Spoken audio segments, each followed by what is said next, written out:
Reliance-owned Adverb Technologies is entering the humanoid robotics business, and they plan to build 100 of these humanoid robots by next year. Welcome to our weekly news show here at Backstage with Millionaires. I'm Caleb Friesen, your host, and this will put Adverb Technologies in direct competition with companies like Tesla, Unitree, Figure, and Agility Robotics. Adverb says that these humanoid robots will be designed to perform tasks that are dull, dirty, or dangerous, making them valuable across multiple industries, and eventually they want to build military-grade humanoids for defense use cases and even for missions on Mars. And this isn't Adverb's first big move in the next-gen robotics space. Just a couple of months back, the company launched their first robot dog, grabbing headlines and positioning itself as a serious player in the global robotics industry. And it's worth noting here that Adverb isn't just some young company trying to aim big. They've been around for 8 years now, and they've built more than 2,000 robots that are deployed across 500 warehouses for 300 clients. But building intelligent humanoid robots is very different from building warehouse robots, and the reason why Adverb thinks they can pull this off is Mukesh Ambani. Here's what Mukesh Ambani said during NVIDIA's recent AI summit in India. We will surprise the world with what India and Indians can achieve in the intelligence market. And it was during that same event that Mukesh Ambani even announced Reliance's partnership with NVIDIA to build AI infrastructure in India. So Adverb will rely heavily on Reliance's AI platform and 5G capabilities to build this next generation of humanoid robots. And it definitely looks like Mukesh Ambani wants to go after Elon Musk after the TRAI decided to side with Elon over the whole satellite spectrum allocation controversy. And so now Mukesh Ambani wants to take this fight to Elon Musk in the humanoid robot space.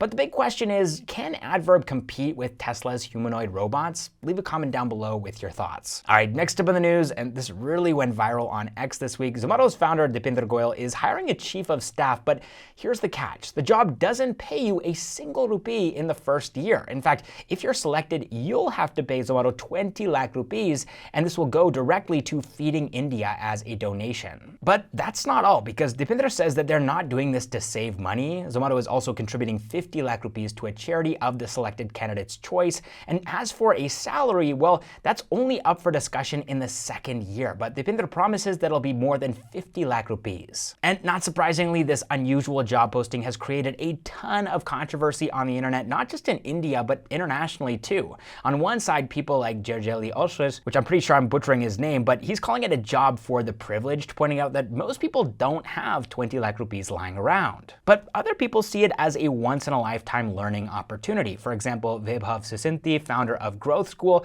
called it 100 times better than an MBA. And Deepinder himself has pitched this as a fast-track learning program that's better than any management course at any top business school. He's saying that he's looking for someone who's hungry to learn, not someone chasing a fancy paycheck. But this isn't the first time that Deepinder has tried to hire this chief of staff.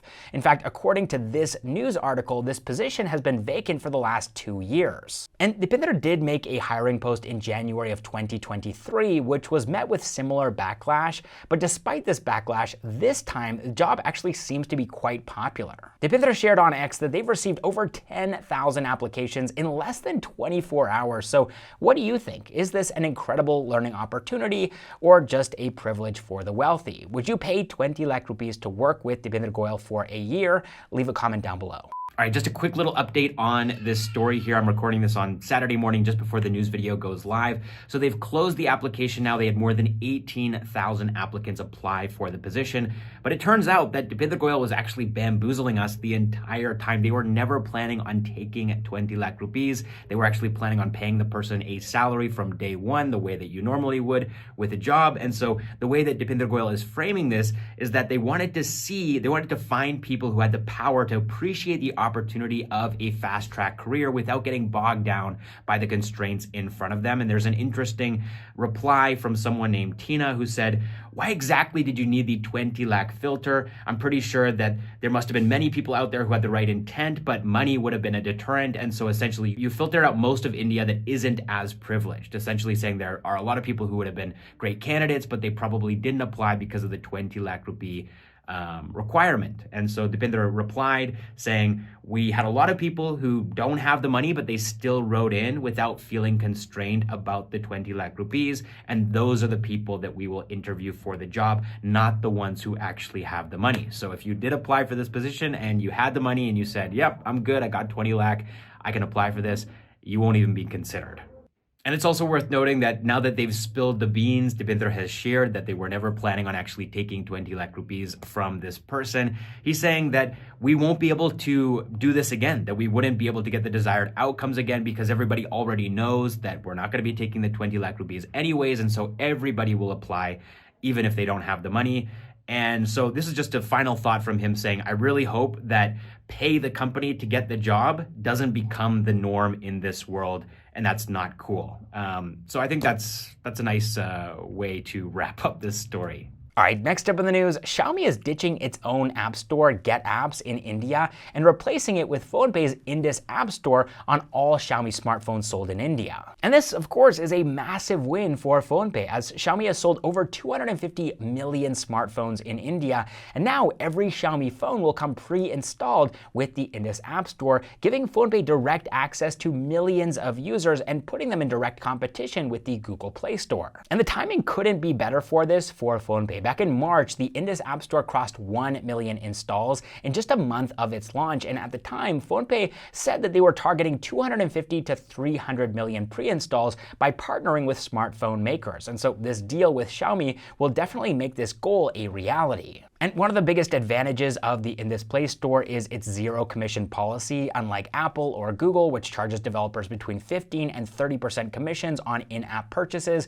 The Indus App Store charges developers nothing for the first year. And so this makes it a lucrative platform for developers and has helped PhonePe secure major partnerships like this one. All right, next up in the news, Zepto is doubling down on its 10-minute food delivery. The company is expanding its Zepto Cafe service to 3 more cities with a bold goal of reaching 1,000 crore rupees in ARR by FY26. So here's how the whole thing got started. Zepto launched Zepto Cafe as a pilot project in Mumbai in 2022, and fast forward to today, the service is live in Mumbai, New Delhi, and Bengaluru, and it's already hit ARR of 160 crore rupees. And now they're scaling up with the hope of 10x growth in the next 2 years, but what makes Zepto's 10-minute food delivery special is that they've succeeded where even Zomato has failed. Zomato launched Zomato Instant in 2022, but they shut it down within a year. And according to reports, Zomato wasn't getting enough orders to even cover their fixed costs, and they didn't see a path to profitability. Zepto, on the other hand, has mastered the 10-minute delivery model, and it's definitely paying off here. Even Swiggy has jumped into the game with Swiggy Bolt, while startups like Swish are also experimenting with this model. And according to Ankit Nagori, founder of Cure Foods, 10-minute food delivery could make up to 10 to 20% of the entire food tech industry. And so with this segment heating up, we might see even more players entering this space pretty soon. So do you think that Zepto can maintain its edge and hit 1,000 crore rupees in ARR? Leave a comment down below. All right, next up in the news, Honasa consumer stock price has dipped by more than 30% in just 2 days, reaching an all-time low. So what's going on here? Well, the trouble started when the All India Consumer Products Distributors Federation accused Mamaearth of putting distributors in financial trouble. Well, according to the AIC PDF, Mamaearth has left distributors stuck with 300 crore rupees worth of unsold inventory, including products that are nearing expiry dates, making them very hard to sell. On top of that, AIC PDF claims that Mamaearth hasn't settled 50 crore rupees worth of credit notes for returned stock. But here's the twist. Honasa strongly denies these allegations. The company says that its distribution management system shows that distributors are only holding 40.69 crore rupees worth of inventory, not 300 crore rupees. And as for the unsettled credit notes, well, Honasa claims that the number is much lower, just 4.73 crore rupees, and they're already working to resolve this. So the result here is a lot of confusion, and the investors aren't happy. The stock price plunge reflects a growing lack of confidence in Honasa's ability to manage its distribution network effectively. So what happens next? Well, Honasa has a lot to prove here, not just to their distributors, but also to investors. And it'll be interesting to see if they can resolve this dispute and regain trust. All right, now let's move into the funding news segment for today's video. So this week, Indian startups raised a total of $228 million, which means that the funding has gone above the trend line here, which is great to see. So now let's look at some of the companies that have raised funds this week. And the first one I want to talk about here is Gurugram-based health and fitness startup HealthCard, and they've raised $153 million.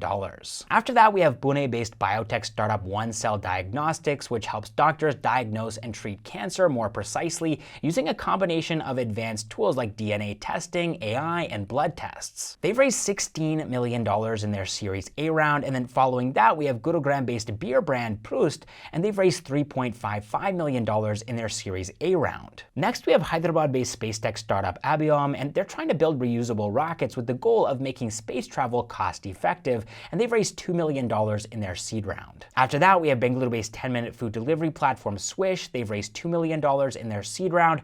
And then finally, we have Bengaluru-based healthcare startup Theranostic, which is developing tiny nanobots which are designed to navigate the human body, treating different medical conditions, and they've raised $1.2 million in their seed round. All right, that is all the startup news that I have for you all this week. And so with that said, I'm Caleb Friesen, and this has been Backstage with Millionaires. Thanks so much for watching.